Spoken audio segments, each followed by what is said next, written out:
We are living the authentic life today with Maria Moncada Alaoui. How did I do? You did awesome. That was perfect. With a name like Danae Ramosta, it's always a challenge around here. Okay, so first of all, I love it whenever I greet a podcast guest and we're wearing similar color tones. I feel like it's already a way that the universe is blessing us with you guys are so connected. And then my other favorite thing that happens is when we sit down, I'm like, oh, we have to quit talking because all this is so good. We have to capture it all for the podcast. So we actually have probably been in the room together multiple times because our crowds are so similar, but just got to know each other well recently. And you completely blessed me with such an amazing gift of a borrowed BMW, but not one, not two, but 3 borrowed BMWs. And by the way, I just got my car back from the shop. It was in the shop for 6.5 weeks. And it was not a BMW. It was not a BMW, but someone came and hit me.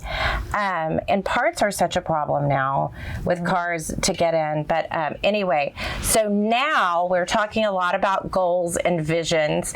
So she was so smart. This woman is a girl boss. I love women who love cars. I am not a car fanatic, but I think after driving the M5, I am officially a car fanatic. Yes. I've been involved with marketing with friends with their cars, and I sit in it and I'm like, oh my God, this is amazing. I love it. But driving that car, the power I felt, and I'm so open about being 55, and I'm so focused on like what I want in my life that I had, forgive me, envisioned myself as my best self in a Range Rover, and now my best self is an M5. So you are a wizard at that. You were like, just drive this. You probably won't like it. Kind of like you guys come in and shop for a Birkin. I'll let you hold it. You probably won't like it. Wink, wink. Well, Donna, thank you so much for having me. I'm honored to be here. And thank you for taking me on the opportunity to drive one of our BMWs. I love getting people behind the wheel of what I call the ultimate driving machine. That's what we're known for. Yeah, I think I've heard that tagline. But it's what truly, I loved about you. I have chills thinking about the emotion I had when I drove it. What I loved about you is you did drive 3 BMWs, and you started in stages. You started with the smaller engine, and then you're like, oh, I can do a little more power. Then you went to the M Performance, which is a lot of power, 523 horsepower. Then you went to the M Competition version, 617, and you said, yeah, that feels right. So I love the fact that you love the power, you love the agility, the responsiveness, and I'm glad that now that's your goal. And the sound. I think the sound is a big part of it. The purr that you get when you're in that car. And I feel like I just received a text from this cool woman I haven't met yet. I say she's cool, but last night she said, I'm celebrating my 40th year in doing hair, and I want to buy myself 3 love bracelets, and I have had this on my vision board and I want to make it happen. And I was like, girl, we can help you get your dreams. And I think that a lot of people look at jewelry or bags or cars like as a way to get their dreams, and I know that it doesn't fulfill a person, like if you haven't done the other work spiritually and emotionally, but it sure helps. I think it absolutely does. And I think you're right. I think having a true sense of purpose, knowing what your goals are, aligning yourself with those goals really is what's fulfilling. But there's nothing wrong with having a Birkin or a nice BMW in your driveway. It definitely brings joy and a smile to your face when you start off your day behind the wheel of one of those high performance vehicles. I think it's a fun way to go and reach your purpose and your goals. So women in the car industry, how many women are general managers of car dealerships? I would tell you there's not very many women overall in the car business. There's less than 20% are women in automotive altogether. There's 18,000 dealerships in the U.S. That doesn't include all the pre-owned departments, dealerships like CarMax, Carvana, but franchise dealerships. and less than 20% are women, less than 5% are general managers, and less than 1% are technicians. So a few years ago, I don't know if you saw that, we started something called Empower. A colleague and I started something called Empower to bring women in the automotive business together and inspire them to reach their full potential and step up, show up, speak up, and make a positive impact in the automotive industry. I love working with men. It's awesome. They're great. It's a lot of fun. But I also think women bring a different perspective to an industry that's been male dominated. So bringing that balance and qualities and perspective, I think is something that the automotive industry can really benefit from. Well, my husband and I work together, and I see it so blatantly in our personal life and in our business life, the words that he can use to describe something versus the words I can use to describe something. One of my favorite things is he had led me down this wrong path on a ski slope, and I was so mad at him. And I said, tell me something nice about me that you love. And he goes, you look cute in your ski clothes. I was like, what? I need more than that. But I think that going to that, I think that we're able to describe and understand emotions. And I think when it comes to buying a bag or a luxury item or a car, it's much more emotional than it is technical. Like, anybody can memorize all the technical, like what you just said to me. I guess when I own it, not if, when. That's right. I'm going to know all the statistics, but it's more about how it made me feel. So I think it is a different perspective to work with a female who can talk to you about that emotional side of it, because there is a way to get from point A to B, and you don't necessarily have to have that. Right. So do you feel that has given you a difference in your leadership ability versus a male and in bringing people forward? And I think both. I did a fellowship called Shakti Leadership at San Diego University, and one of the things that we talked about is the female qualities. And some men have female qualities, some women have masculine qualities. Is bringing qualities that they consider feminine or masculine together to bring balance to any industry. So feminine qualities are things like compassion, empathy, and those are things that are innate in me, and bringing them into an industry that back in the day when I started weren't really welcome. Things like compassion, empathy, kind candor, those things were not existent, and they really weren't welcome. And frankly, when I started in the business, I don't think I would have fit in if that was always my approach. My goal was always to get to a position of influence and leadership where I could lead the way I wanted to. And I encourage my team to have compassion, empathy, to understand what the customer is looking for, to seek to meet their expectations, and to really connect and create relationships. For me, it's fun because I get to meet amazing people from all walks of life, and then they become my friends, and that's a ton of fun. And so that's, I think, the difference on how we do business at BMW West Houston. We really try to connect and build a relationship. And it's not just about one car sale, it's about everything. I have customers that when they started buying cars from me, they were just newlyweds, just graduated college, and now they're bringing their 16-year-old to buy their first car. So it's amazing to see those stories and to be a part of it. So as a woman that came from 22 years in the construction industry, I can appreciate the comment you made, and I kind of want to dive into it, about being a female in a male-dominated industry and earning the space that your voice can create influence. Because if we come in initially, it oftentimes doesn't work, and I think that's what's hard for younger people to understand. I say I'm a conservative feminist, but I feel like I had to dance around a lot of male issues, and if you're so focused on what you want to tell someone and what you want to change in them, it doesn't always happen. You have to earn their trust first, and then slowly, as I say, make it be their idea. I think in any industry, to be successful, you have to be a fierce competitor. You have to be committed, dedicated. You've got to be resilient. And you got to play the game with the rules that exist. And then when you're the one calling the shots, then you change the rules. Yep. And it's not about changing the rules, but maybe enhancing them, maybe improving them. Yeah. For me, it's important that I create an environment that is pleasant for everyone, not just our clients, which are the purpose for our business, but also our employees. I think they're our biggest asset in making sure that they feel a sense of purpose beyond the bottom line. One of the things we talk about is a triple bottom line, the 3 Ps, which is people, planet, profit. And those are things that we have to focus. And I think as business leaders, we have an opportunity to impact so many aspects of not just our immediate business, but our community. So people, my people, the team I work with, my family is one of my biggest inspirations, and the vendors, the people that we team up with, and our clients, and then planet, being able to do something in the community that makes a positive impact. It starts with small little incremental change that makes a big change in the world, and then profit. We can't do the first 2 without focusing on making a profit. That's how the world goes around, and making a fair profit.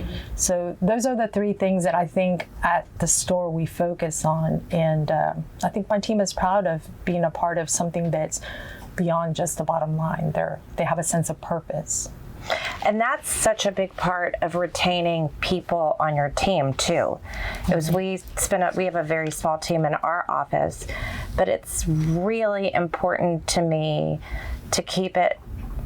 Obviously, we have to make a profit foremost so everyone can get paid, but to keep the people connected to the journey, to enjoy the journey, although some parts of it aren't fun, but to push through those parts and to find a way to get to that place. The car industry has a lot of change. Are there ways that you feel like you can really retain people that you want on your team? I think that it's important for any business to retain its team members. That's what makes a business successful. That's what creates consistency, continuity, and growth. If there's a lot of turnover, I think as a leader, you have to look in the mirror and say, okay, you were responsible for hiring those folks. You're responsible for retaining them and giving them a sense of belonging, a sense of purpose, a challenge to reach for, and goals that they feel proud to attain. And what are those goals? For every team member, I notice that certain things make them tick differently. Yes. Some it may be money. Some it may be an accomplishment, reaching a goal, being a part of a goal that's a big goal. This December, we celebrated the Triple Crown. Our team earned #1 in new car sales for the market, #1 in certified pre-owned sales for the market, #1 in total pre-owned BMW sold in the market. And that's a huge accomplishment. And so I think as a team, everybody should be very proud of being a part of it, because we couldn't do it without each and every one of them. And so retention is a big part of people's commitment, but I also look in the mirror and say, okay, what could I have done different? I'm responsible for hiring that person. I'm also responsible for having a good intuition of what's happening within my store, and communicating with my immediate managers, and finding those folks that sometimes need a little pat in the back, sometimes they need tough love, sometimes they need a bigger challenge. And I'm proud to have seen so many of my team members grow within our dealership. My finance director currently, she started off as a receptionist many years ago. She worked her way up, and she's now leading one of the top finance departments in our company. So it's something that I'm very proud of, and I know that I feel that she's very happy to be where she's at, but she's still looking for that next peak. And so that's what we want to surround ourselves with, people that want to reach their goals, want to grow, and want to keep moving up. And you are so incredible to give back to the community. I think that, and really diving into living authentically. I feel like purpose is a big part of it, and community becomes a part of that purpose, because if we're just focused on the bottom line, there's never enough money. There's always the next level. There's always something else. Right. But if you fill your cup also with giving back, you get so much. And there's even that saying, and that when you give to someone, you receive more than you give. You're on so many different charitable organizations, children's charity being the most prominent known, but also you do things with Latin women's initiatives, but so much with giving back to kids in need. So share a little bit about what gets your heart, because being in leadership roles in our businesses, we get an request probably once or twice a day and or more. Everybody's looking at you going, oh, she's philanthropic, can she give to us? And so it's so hard to decide what and how much. So tell us a little bit about that journey for you. Well, first, I feel privileged that we're able to contribute to the community and make a positive impact. And you're right, there's so many great organizations that are doing so much in our local community. And children in need are one of those things that pulls on my heartstrings. I know many of my team members feel the same way. And Houston Children's Charity is one of those organizations that when they make an impact, they make it in the local community. You get to meet the families. You can see the difference that you're making. My team one year raised funds for a kid who needed a wheelchair. And when we were able to gift it to them, to the family, I found out the dad had 3 herniated discs from lifting his son into his car that had no AC in Houston. And we changed that kid's life. He was able to go to U of H and get a degree. Wow. And there's nothing more gratifying. It's truly a privilege as a business leader to be able to work with these organizations that are doing so many great things. And No Autism is one of the new ones that I was passionate to be a part of the board. I got with Sherry Zucker and I go, I want to be a part of it. I want to make a difference. My nephew's in the spectrum and I've learned so much about autism. He's such a gift to all of us.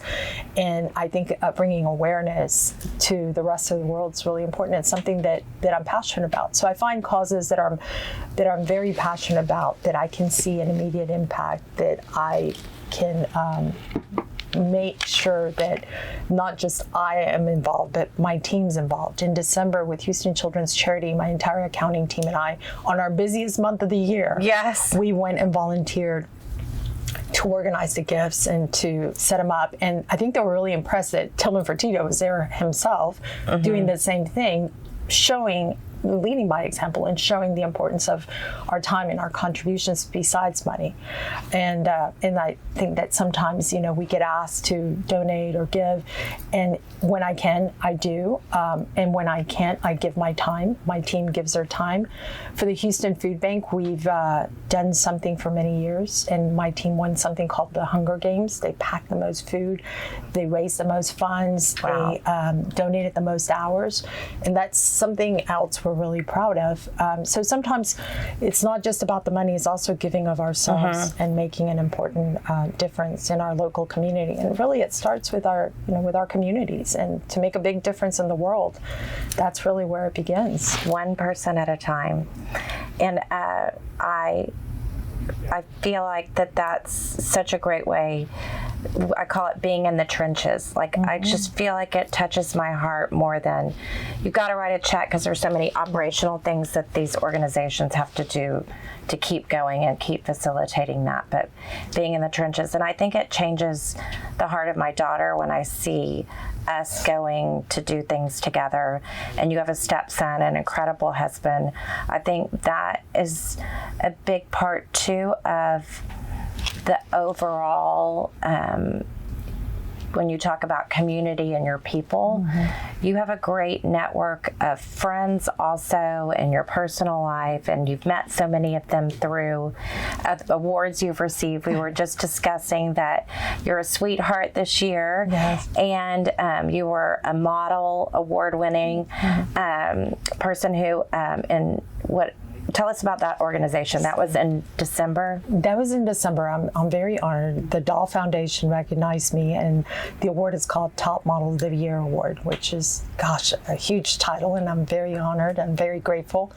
And then recently, a group of amazing ladies called me the Houston Sweetheart, and I was telling you, the women that I'm being honored with, to me, are the epitome of what I want to someday become.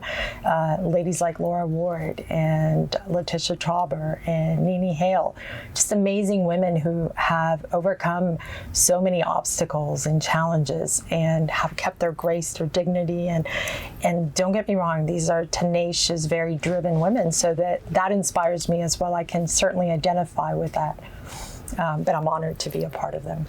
Well, I love that you say overcome adversity, because I think people see, specifically from my perspective, me on social media, I share a lot, but there's a lot that I keep personal in the journey, and people are like, she just has it all. And whenever it seems like you have it all, it's not necessarily. There's challenges along the way. There's a lot of difficulty. There was a quote that you sent me about overcoming difficulty and pushing through. It was something that I guess you had to answer these questions. Tell us, do you want to discuss it, or you want me to read it? Whatever you want to do. Are you... Let me see if I can find it here. One of your mentors told you, excuses are no more than an admission to failure. It's a lesson she took to heart and lives by daily. She said, whenever we begin to make excuses for why something didn't work, we've already admitted defeat. Instead, we should use our energy to focus on what it takes to make it happen. Yes. And I think those were some of the best lessons I learned from my first mentor, that before you start off with why something can't be done and all the challenges that you're going to face, is finding a way to get there and finding a solution.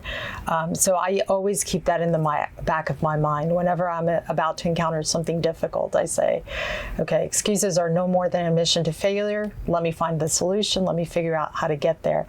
And I think that served me well through all these years, having that mindset of, I'm a solution finder. I'm going to get there. I'm going to find a way.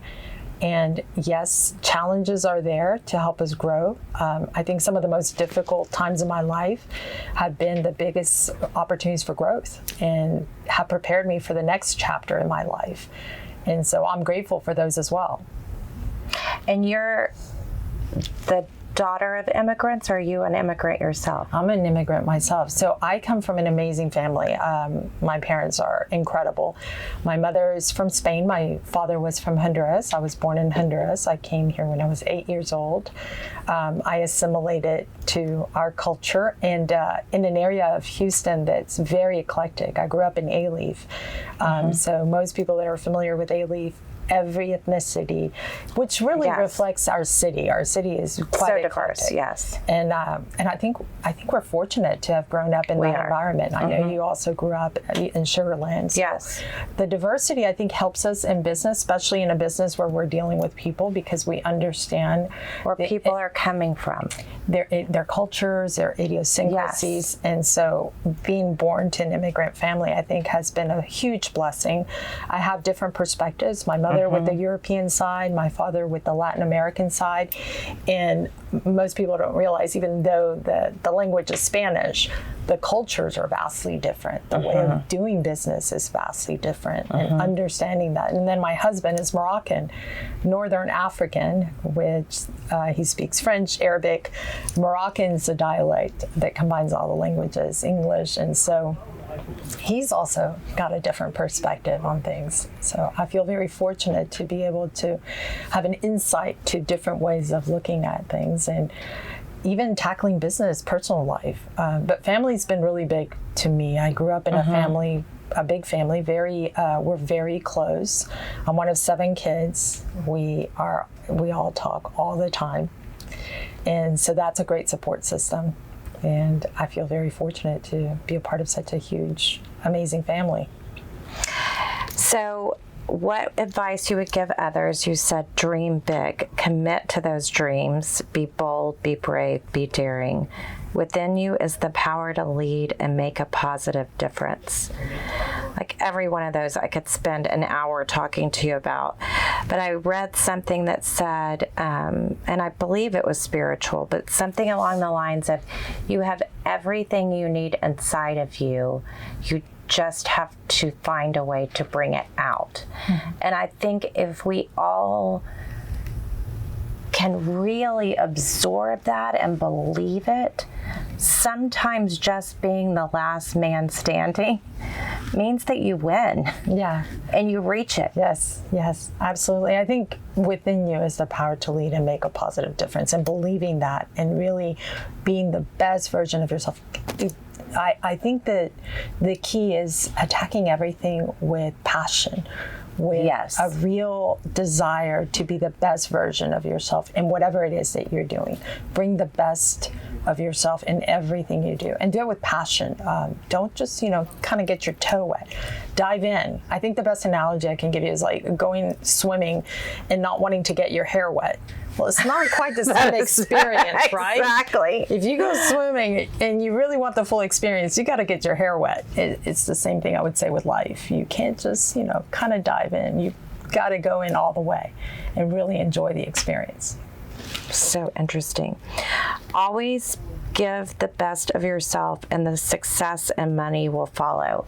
I thought it was so interesting that you loaned me the car knowing I wasn't ready to buy, because you just believed it was the right thing to do. And it was such a strategic business opportunity. And there's a lot of times where people will say to me, Danae, you do too much for people, or you give too much, they're taking advantage of you. And I said, they're not, because it's something I want to do, because I believe in it. Mm-hmm. And I see certain things in people that I want to align with, and it just makes me open to it. Mm-hmm. It's, can you share some of that? Like how you know? Because again, people are asking for stuff every day from us. I think for me, it might be a little selfish. They say it's not the happy people that are grateful, it's the grateful people that are happy. Mm-hmm. I'm grateful for people that say, you have many choices, many people. You can go to any dealership you want and pick whatever vehicle you want. Mm-hmm. I'm certain of that. I'm grateful that you called me and reached out to me and asked me about a vehicle. But for me, it brings me great joy to see you enjoy our car, right? Mm-hmm. That's a little selfish, because I'm enjoying the fact that you're driving that car and you're having fun. And secretly, I'm like, oh, I know she's loving that car. Mm-hmm. I know she's loving the horsepower. I know it's going to be hard for her to get into anything else, because now that car has really set the standard. And that's what I think that's what life's about, enjoying life through the joy of others. That's what brings me happiness. So amazing.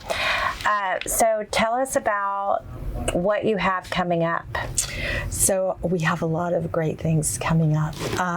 Tell us about new cars too. We want to know the scoop. A lot of great stuff. Well, the Houston Sweethearts is coming up, which I'm honored to be a part of. I get to travel right after that to meet with the BMW group, and we're doing the new 7 Series launch.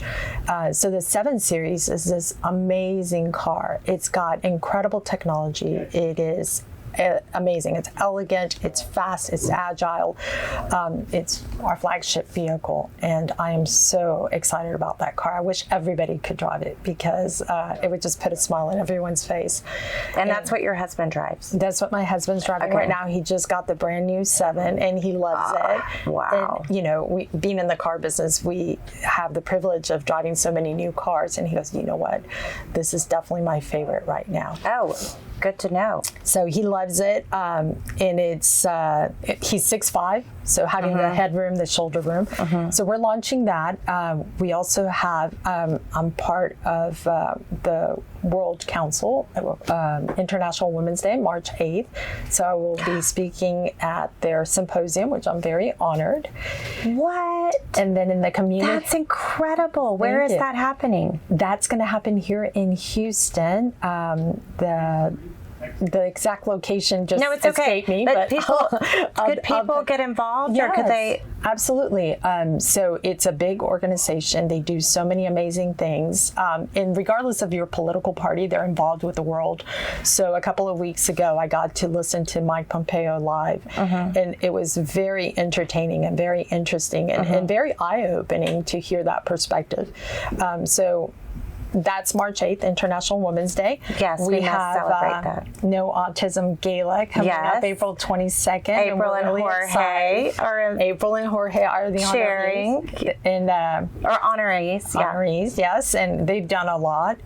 We've done a lot. It's going to be a very fun event. And we're Did you know I was really involved with No Autism? No. My 50th birthday, I raised $25,000 for it. Wow, thank you so much. So, and I chaired the event with Amy Pierce, who's now one of my best friends, and we fight sex trafficking together. And you know, she's her amazing. Husband Rob, from serving on the Children's Charity Board together. Wow. They were both amazing people. But my daughter that night went around and asked people to donate to No Autism, and she said, "Mom, some people got so drunk." So it was my 50th birthday. Some people got so drunk they gave me money twice. I was like, now you know the art of fundraising at a very young age. You just keep giving people cocktails and they just keep giving you money, Bella. It was pretty funny. They give you money. Exactly. I'll take that tip. Exactly. No, it's such a, it's so interesting to see how many people are on the spectrum and how common it is now, and how many families struggle with their kids being, needing to have the therapies and how much the therapies cost, and there's so many different aspects to it. So great event. Okay, and then we have an event at the store in August. It's going to be a casino night to raise funds for No Autism. And then Houston Children's Charity, October 13th, which is our 15th year in a row where we donate a vehicle. It's something we're very proud of.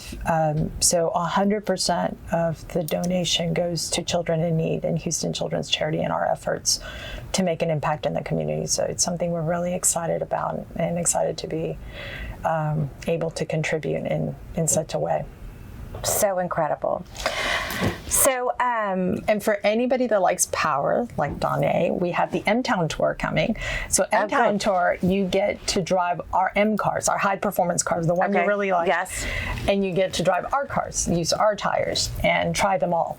And so that will be happening in March. So I'll send you a little post so that you can come and maybe invite some of your guests. It's a lot of fun. And what I liked about, I said, your dealership is out I-10 in Katy, and I live in West Jew, as you were saying that there's opportunities to work with people that purchase a car and help manage the distance and back and forth. So we do pick up and drop off, and we do remote delivery. So you can pretty much buy a car online nowadays.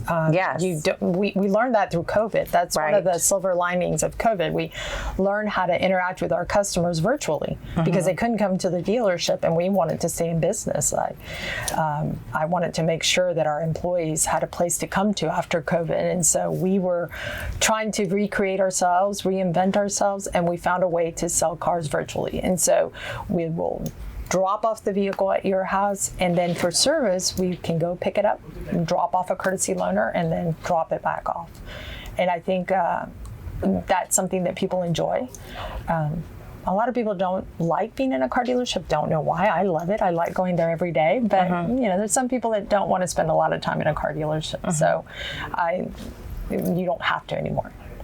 So let's talk about cars. They were like watches. The pre-owned ones were going for even more than the new. People couldn't figure that out.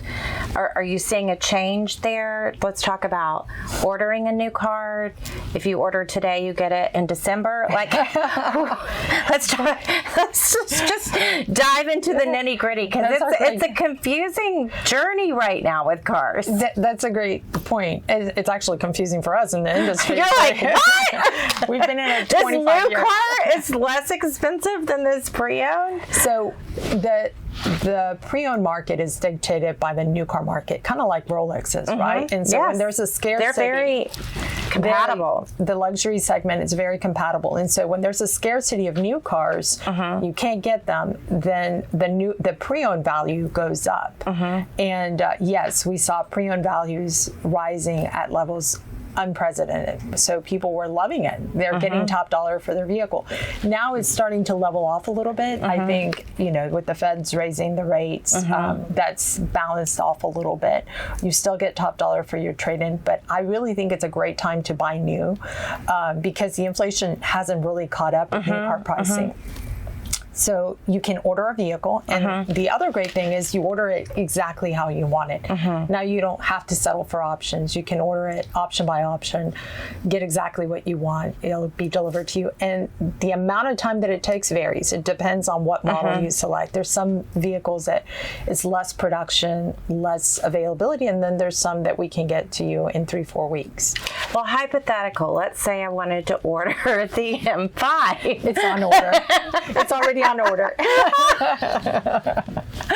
So literally, how long do the M's take longer, or are those less, like, as far as, let's also talk about, do you sell more SUVs in Houston because we rain all the time and our roads are so bad?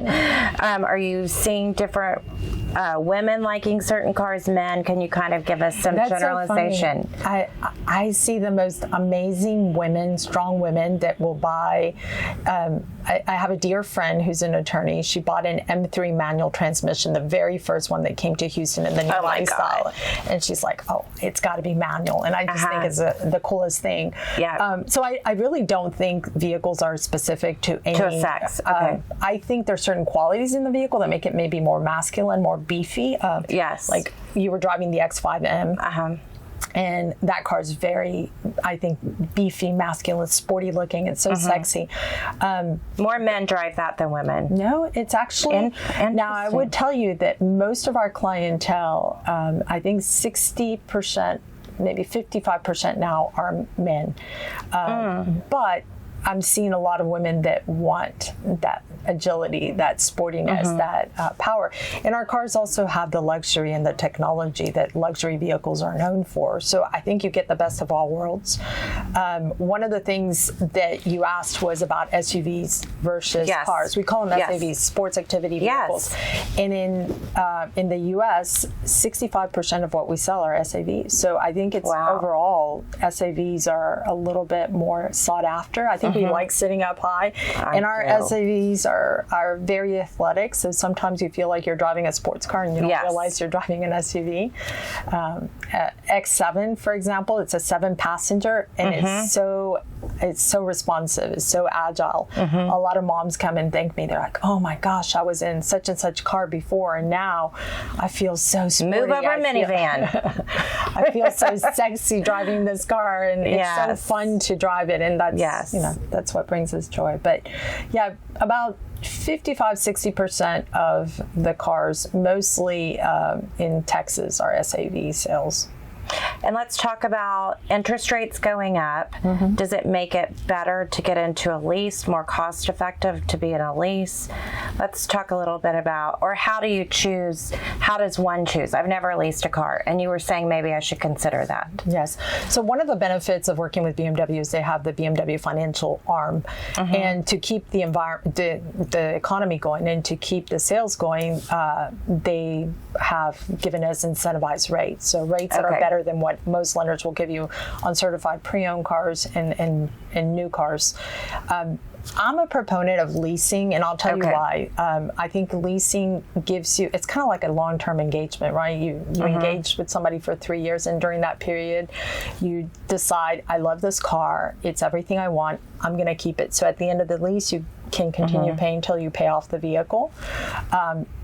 In 3 years, if you decide, you know what, I don't want this car, I'm just not going to have a car, you can return it. And what most people do is they trade out of it. And so you have a guaranteed value with a lease. So even though you've been paying about $150, $200 less than you would in a retail loan, you have a guaranteed value. So you're not what we call upside down, where you owe more for the car than what it's worth. Yes. And that's a huge benefit. And I would tell you, it's a win-win. So the consumer wins, the dealership wins, because at that point you have to make a decision. Do you want another vehicle and get another brand new car? And most people do. They're like, oh, that new technology or the new headlights or the new body style. And then for the consumer, they don't take a hit in depreciation. They get something brand new that BMW covers all your maintenance. It's got a bumper-to-bumper warranty. Well, the closest thing to a bumper-to-bumper. So you pretty much have peace of mind during the first 3 years of ownership. And that's what a lot of people do. Every 3 years, they get into something new and have fun driving it and get into the next cool car. So do you put money down for a lease? What I usually recommend is your first payment and fees. So money down is if you want to get to a certain payment. But what most people do is their first payment and fees. So you pay down, so then you only owe $1,000 a month or $500 a month or whatever. Whatever you want your payment to be. But what's really required, depending on your credit, is your first payment and fees. And then at the end, you pay taxes on the value at the end? So right now we have tax credits, and most of the time we with leases we have incentives like tax credits. But and what does that mean, a tax credit? So instead of paying 6.25% sales tax, you only pay 5.25% sales tax. And at the end of the lease, if you decide to purchase it, then you pay taxes on the depreciated value. So if you bought a $100,000 car and it's now worth $55,000, then you only pay taxes on the $55,000. So it's quite a bit of savings. It is. But I think that the biggest incentive for consumers is that residual value, that guaranteed value, oftentimes is in the benefit of the customer. I think BMW statistics showed that the average lease lost BMW, the factory folks, about $10,000. So the idea is to keep you coming back. So rather than marketing to retain you, they give you this huge incentive with a great trade-in value, with a great guaranteed value. So interesting. This doesn't even necessarily apply, but it was a statistic I heard last night. So Rob was telling me when people go skiing, the people that come back to ski the next year are only 16%. If you go skiing one year, that you come back again the next year. Do you know how many people come back to BMW? Mm-hmm. So I'm very proud. Our store had the highest loyalty and retention rate in the region, and it was about 70%, which is, it's pretty big. So the average is about 55%. But I think that if consumers really know what they're buying and enjoy it, and that's why I'm a proponent of meeting with the geniuses. I remember I had you meet up with one of our product experts to talk about a few of the features, because that's really what makes you fall in love with that car. It's like buying a Rolex but not knowing the prestige and the precision that goes into and there's so much. it. I feel like I would need a big tutorial. So speaking of which, there's a driving school? Yes. Tell us about that. So we have 2 performance driving schools. So they're not just regular driving schools, they're performance driving schools. You get to drive with a race car driver. 2 of the instructors have actually won Guinness World Records for the longest drift in history.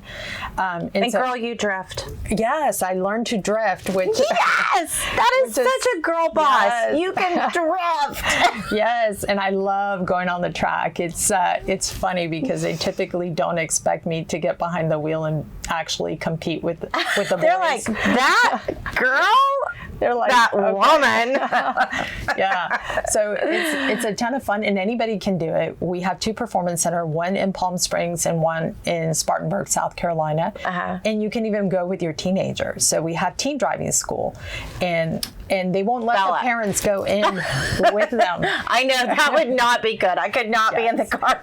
They go in with a race car driver. They drive with the race car driver. And I've seen so many of them develop a confidence that's amazing after driving with a race car driver. And they don't teach them the traditional school teaching. Look at your rear view, look at the side.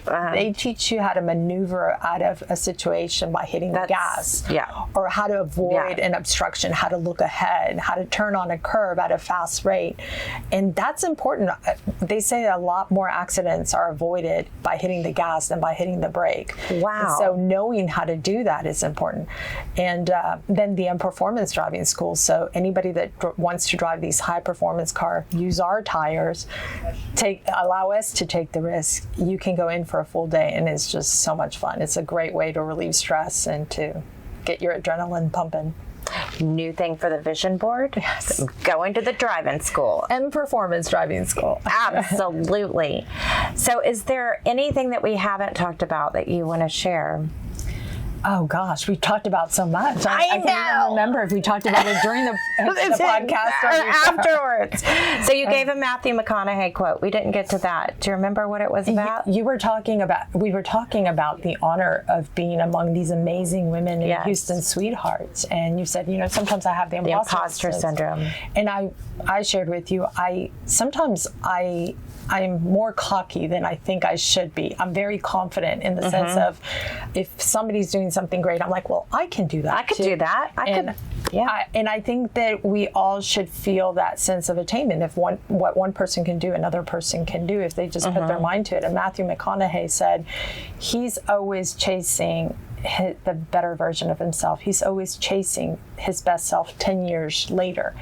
And I think that's me. When I look at the amazing women I'm being honored with, I think, gosh, it's not that I feel imposter. It's just I feel I'm not quite there yet. That's me in maybe 5-10 years. And to be there now is such an honor.